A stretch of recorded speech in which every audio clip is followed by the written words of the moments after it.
माँ Janaki series present. एक बार प्रेम से बोलो शीतला मैया की। Music by Rajkamal Sinha.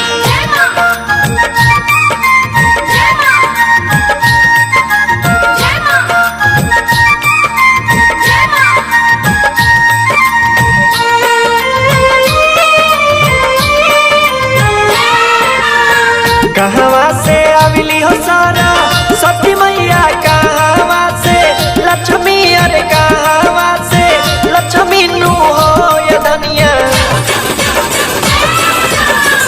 ये धनिया कहवा से आविली हो पार्वती मैया, सातों बहिना दुर्गा जी हो।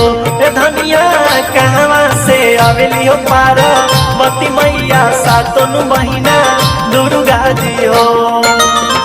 ब्रह्मलोक से अगली हो सारा सती मैया, विष्णु लोक से लक्ष्मी, अरे विष्णु लोक से लक्ष्मी नु हो ऐसैया।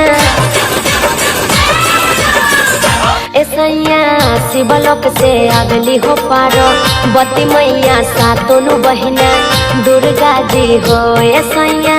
शिवलोक से अगली हो पार्वती मैया, सातों बहिना दुर्गा जी हो।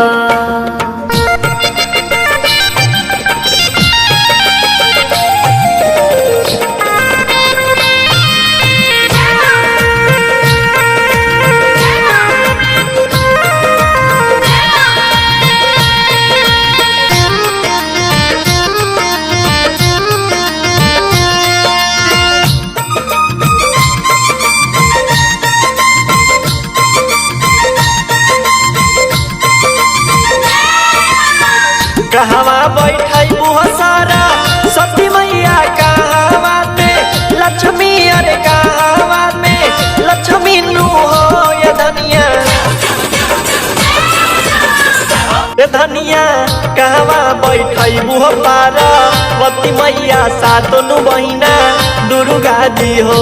ये धनिया कहवा बैठाई बुआ पार्वती मैया, सातों बहिना दुर्गा जी हो। स्वर पर बैठे बहुत सारा सती मैया, घरवा में लक्ष्मी, अरे घरवा में लक्ष्मी नु हो ऐसैया।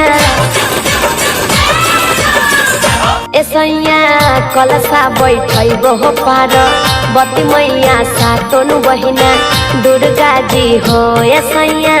कलशा बैठे बहु पार्वती मैया, सातों बहिना दुर्गा जी हो।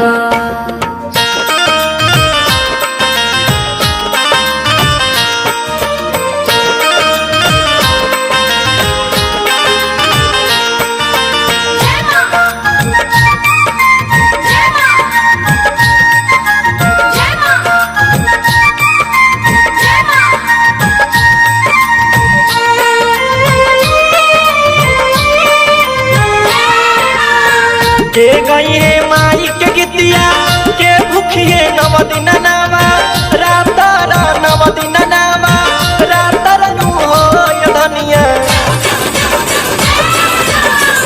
ये धनिया के धोई है माई के चरनिया, गंगा जल भी जाई अपन आचरण हो। ये धनिया के धोई है माई के चरनिया, गंगा जल भी जाई अपन आचरण हो।